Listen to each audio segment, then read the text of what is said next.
Assalamualaikum warahmatullahi wabarakatuh. Jumpa lagi dengan saya Abdul Malik Setiawan di channel Learning Factory. Hari ini saya akan membahas saham Elnusa Tbk atau tikernya ELSA. Berapa harga wajarnya? Yuk simak sampai habis. You only live once. Educate your life. Welcome to the Learning Factory by Abdul Malik Setiawan. Oke, langsung kita buka webnya Elnusa dulu ya. Jadi ini adalah webnya Elnusa atau Elsa, elnusa.co.id. Elnusa ini bergerak di bidang apa sih?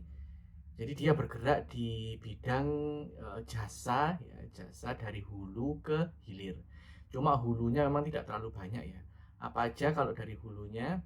Kita klik saja. Oke, jadi dia memiliki ini ya, bisnisnya penampungan minyak bumi ya. Kemudian dia memiliki layanan geofisik, jadi ibaratnya dia disewa untuk mengetahui atau menghitung daerah-daerah mana yang memiliki cadangan minyak. Terus kemudian dia juga berpartisipasi pada eksplorasi atau pengeboran. Kemudian dia juga ikut dalam produksi dari minyak bumi, dari minyak mentah ke minyak bumi yang siap dijual. Kemudian setelah itu adalah transportasi dan penyimpanan. Jadi dia memiliki gudang untuk menyimpan dan mengantar minyak bumi ini. Selanjutnya penghilangan ya. Jadi penghilangan ini membuat atau memproduksi dari minyak mentah ke BBM. Selanjutnya penjualan di retail ya.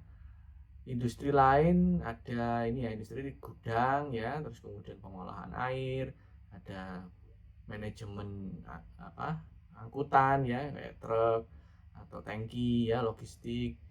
Kemudian ada yang digital ya. Digital ini ya kemungkinan adalah infrastruktur IT di pengeboran lepas pantai. Jadi itu profil dari ELSA. Sekarang kita lihat bagaimana chartnya dulu ya. 5 tahun terakhir dia hanya naik 8% ya. Bahkan kalau misalnya kita lihat 3 tahun terakhir setelah sempat jatuh di ketika ada pandemi, dia hanya naik sekitar 58% ya. Kalau setahun terakhir dia kurang lebih naik 22%. Apakah bisa naik lagi? Ya tergantung dengan kinerja. Sekarang kita lihat kinerjanya. Dari kinerja kita lihat dulu secara garis besar tahunan ya, 5 tahun terakhir. Untuk 5 tahun terakhir terlihat penjualannya meningkat terus ya, meningkat terus dari sekitar 5 triliun ke 12 triliun ya di tahun 2022 kemarin. Kalau lihat laba bersihnya memang sempat mengalami penurunan ya, penurunan dari 200 miliar di 2017 menurun sampai ke hanya 100 miliar di 2021 ya. Cuma kalau kita lihat dia belum pernah rugi ya, meskipun pandemi dia tidak mengalami kerugian ya. Dan tahun kemarin sempat di 378 miliar. Lalu bagaimana laba dia selama 2 kuarter di tahun 2023 ya. Dari sini kita lihat ya, kalau tahun kemarin 378 miliar, 1 semester di 2023 ini aja sudah 250 miliar ya. Sudah 250 miliar. Jika stabil saja, maka pendapatannya bisa sampai ke 500 miliar. Tapi apakah pasti naik? Ya memang kita nggak tahu ya. Seperti kita lihat di sini, Q2 ini biasanya selalu naik ya, karena Q2 ini ada libur lebaran ya, yang itu meningkatkan konsumsi BBM. Sementara ELSA ini bergerak di bidang distribusi ya, otomatis dia terpakai sekali ketika ada libur lebaran. Ya let's say labanya mungkin tidak meningkat drastis ya, tapi sama dengan tahun lalu, katakanlah seperti itu. Maka ketika di TTM kan trailing 12 months dia mampu sedikit naik ya, 400 miliar.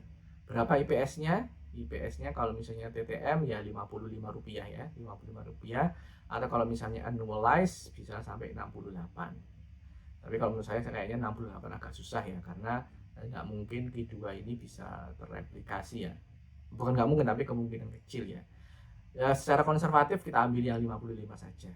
Dengan IPS 55 ini, maka PER dan PBV-nya adalah, kalau PER-nya aja masih 7 ya, PER-nya masih 7, sedangkan PBV-nya masih 0,68. Jadi sangat murah sekali ya PBV-nya. Ya memang kalau saham-saham energi memang lumrah kalau misalnya PBV-nya di bawah 1 ya. Kita bisa melihat PER-nya saja dulu ya. Seandainya dia ke PER 10, berarti masih ada upside kurang lebih 30% dari PER 7 ya. Jadi kalau 10 per 7 adalah 1,4 ya. Dikali harga saham sekarang 390, maka harga wajar ya, harga wajar di tahun depan mendekati ini pembagian dividen adalah 557. Jadi masih ada upside kurang lebih berapa tadi? Upside kurang lebih 40% ya, capital gain yang bisa kita manfaatkan di saham ELSA ini. Sedangkan dividen kemarin membagi 25 ya, cuma 37%.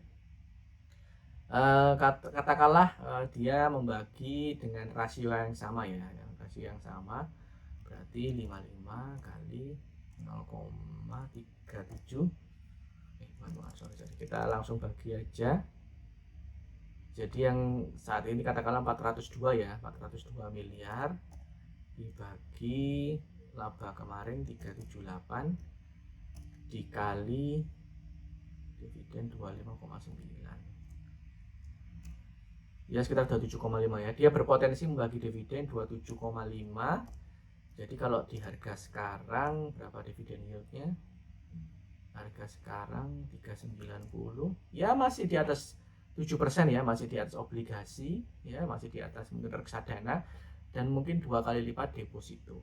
Jadi saya yakin saya memiliki keyakinan ya, bukan pasti yakin, saya memiliki keyakinan harga sahamnya masih bisa ke 500, di atas 500 ya. Jadi target jual saya mungkin sekitar 450 sampai 500. Oke.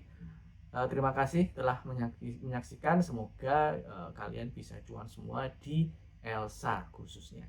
Bye. People do many things in their life.